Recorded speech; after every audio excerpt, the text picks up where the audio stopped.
और जो उससे मोहब्बत रखते और उसके हुक्मों को मानते हैं, उनके साथ 1000 पुश्त तक वो अपने अहद को कायम रखता है। Hallelujah. Our God is a faithful God, and not just to the one who He is making a promise to. God is faithful to 1,000 generations. Hallelujah. If He promised it, He will keep the promise.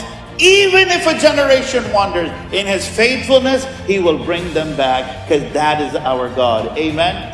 Many a times, folks that I have met have said, oh, praise God for what God is doing in your life and what God is doing through your life. And often I have to tell them, often I have to remind them, it is the faithfulness that God has had with those who were before me.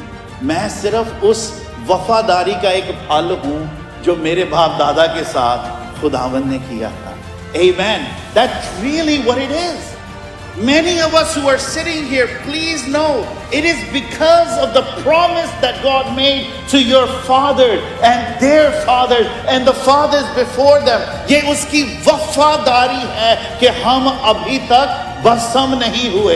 ये उसकी वफादारी है कि वो अभी भी हमारे साथ चलता आ रहा है. ये उसकी वफादारी है कि हमारी हरकतों के इव्ज उसने हमारे साथ कहा. He has done nothing according to our transgression. It is because He is faithful from the generations that have come before us. Amen. Amen. He is faithful.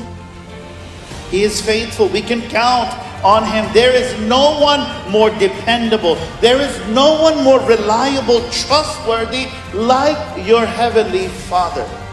Everyone else can fail you. हर कोई है जो कहीं ना कहीं they will drop you, कहीं ना कहीं they will leave you. But the one who is forever faithful is your Heavenly Father. Husband, wife, parent, children, friends, colleagues, they all can fail us, but our God is forever faithful.